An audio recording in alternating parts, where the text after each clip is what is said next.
this particularism, which was already the fundament of my question directed against Charles Sartre, namely this idea that generalism in moral philosophy is principally mistaken. Generalism is the view according to which you have to spell out ethical principles according to higher order rules, very general rules. These people, such as John McDowell and David Wiggins and David McNaughton and Jonathan Dancy, these guys are describing what should occur in moral philosophy as a sense perception style sort of consideration. This tradition has also a parallel in continental philosophy, namely the famous Heideggerian tradition of interpreting phronesis. You have that in Gadamer, you have that in Pierre Aubin, La Prudence chez Aristotle, and you have that in Wolfgang Wieland, for instance, famously. Okay, particularism, tracing back what should be done in morals according to Aristotle, according to the aesthesis model. Yeah? It seems to be the case that Aristotle says in his appraisal of the sage that the sage, the phronimos, is the person who is able to perceive by some sort of sense perception the relevant ethical characteristics of a given situation. So what he can do is to grasp the relevant factors which are constitutive for an adequate moral judgment. Think of the famous Mesotes passage in Nicomachean Ethics 2:6. There exactly he seems to say that the phronimos is the criterion and not a general abstract principle, but the person is the criterion according to which we should consider the morally appropriate thing to do in a given situation. Okay. Then you have the famous 3D, are now under 3D, the famous capabilities approach formulated by the well-known Martha Nussbaum and by the Nobel Prize winner Amartya Sen. You have then these theories of intrinsic goods, which are Aristotelian. John Finnis, even if John Finnis is rather tracing back his position to Aquinas. He's a Thomist in a sense, Catholic Thomist. And Christine Korsgaard, who is rather a Kantian.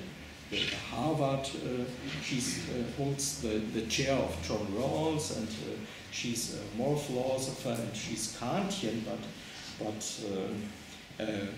tracing back her idea of intrinsic goods, at least partly to Aristotle. Then point number F, rarely acknowledged, rarely seen. Teleological theories of action. They do not go really as far as I described point number 8. Point number 8, you have that in mind, this long list of 7 steps. These guys here, George Wilson, Scott Sheehan, George Schuler, do a little step into this direction. Namely, they are opposing Donald Davidson's action theory, which is a so-called causal action theory. And what they are rejecting is the idea that reasons for action can be immediately and simultaneously seen as causes. It is a famous formula adopted by Donald Davidson to say, in action theory, we should see reasons as causes. They say, oh no, that's wrong, that's mistaken, since we cannot avoid to introduce goals and purposes into our view of an adequate action description, yeah? Of a description of what it means to do an action.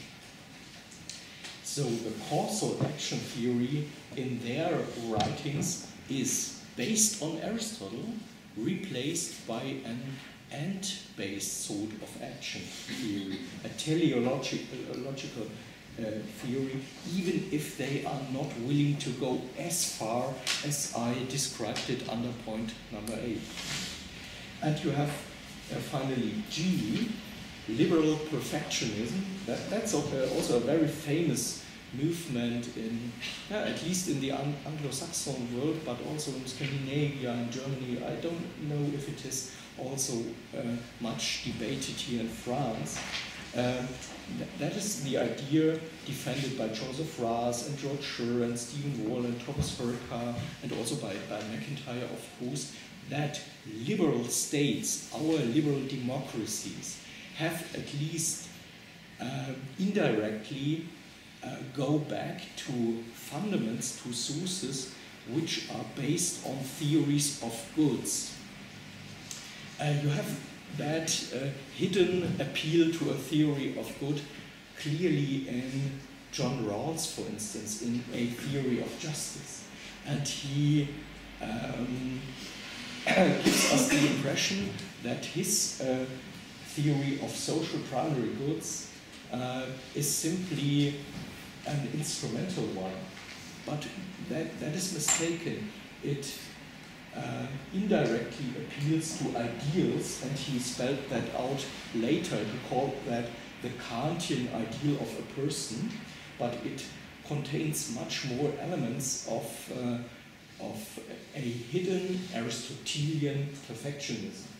And these guys here try to openly spell out what a liberal theory of political philosophy implicitly have to take into account in order to spell out an appropriate sort of theory of goods. So you have all these elements, and you have some further element which I cannot, I only mention them. You have an Aristotelian sort of feminism. There is a, astonishingly, given that Aristotle speaks so doubtfully about women, you have some sort of Aristotelian feminism. You have an Aristotelian wing in the theory of recognition, the Anerkennungstheory. Thirdly, you have this naturalism, this Pittsburgh naturalism, or this Philippa Foot naturalism, describing animal behavior or our behavior in terms of species essentialism, and that goes back to Aristotle very clearly. And you have some sort of republicanism, and I know that you contributed much to that topic together with Quentin Skinner, for instance. It's not so clear in Quentin Skinner, but there are other scholars or philosophers defending republicanism based on Hannah Arendt, based perhaps on Rousseau, which are finally going back to these Aristotelian ideas of civic friendship, of realizing one's eudaimonia within a polis, and so on. So, to be very briefly, there are, to my mind, 4 principal advantages of an Aristotelian type of ethics or virtue ethics, and all these other currents within the neo-Aristotelian moral philosophies are indirectly going back to these 4 elements. These are A, the aspect of biographical embeddedness, so what Aristotelianism is capable to do is to take into account the moral identity, the biographical identity of the person under consideration. So his or her development, the context in which she or he is living. B, the aspect of moral motivation. But that is always a problem within non-virtue ethic style sorts of moral philosophy, is how to bring together the so-called, I quoted in a Kantian sort of dichotomy, the principium diudicationis bonitatis, that is the principle to identify what the morally right is, and the principium executionis bonitatis, that means the principle which motivates you to realize what you identified as the morally right thing to do. So in virtue ethics you have this immediate unity, since the ideal is that of a wise man, sage, phronimos, an ideal figure, even under contemporary conditions. This is not Socrates, it's rather Mahatma Gandhi, it's perhaps Nelson Mandela or something like that. But bringing back these moral ideals makes morality much more attractive than to tell people you should be utilitarian, you should adopt the categorical imperative. People, of course, find nothing to do with this sort of commandment, realize or live according to the categorical imperative. This leads me to this establishment of a culture of personal paradigms. Of course, we know what a just person is, we know what a courageous person is, we appreciate the sincerity of a person, but we do not really know exactly. Perhaps Peter Singer, who realized in his life utilitarianism. It doesn't make any sense to say, I have a utilitarian hero in mind, which is my personal paradigm for a morally appropriate sort of biography. And then you have an aspect emphasized by Bernard Williams, especially in chapter 10 of his famous book, Ethics and the Limits of Philosophy. And what Bernard Williams pointed out is that you have this social contextualization which allows you to formulate a moral philosophy very close to concrete, practical deliberation. Since it is mistaken, Bernard Williams claims, to think that normal people, ordinary people, follow the so-called overridingness of morality with regard to non-moral aspects of our practical deliberation, as it is demanded both by Kantianism and by utilitarianism. I think that these four advantages are considerable ones and very interesting ones, but of course one can also raise some objections against an Aristotelian type of moral philosophy, and these objections are only three now under point number 5. A, in moral philosophy, personal features seem not to be the point of crucial interest. It seems rather the case that the problem of determination of morals and the problem of legitimation of morals is more important. Yeah?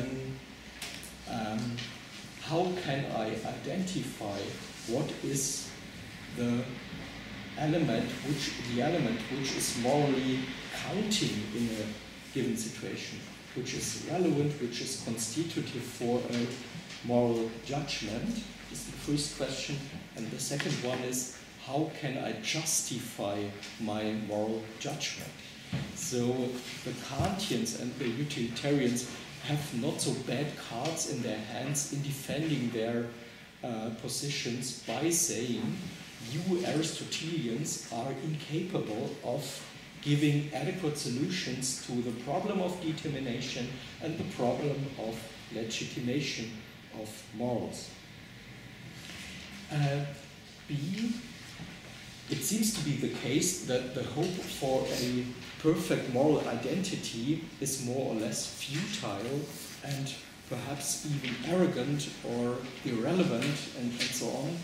It seems to leave aside the urgent moral problems of our contemporary social life and replace it by the wrong ideal of a moral self-education or improvement and so on. So it is, in a sense, an escapist view, escapism.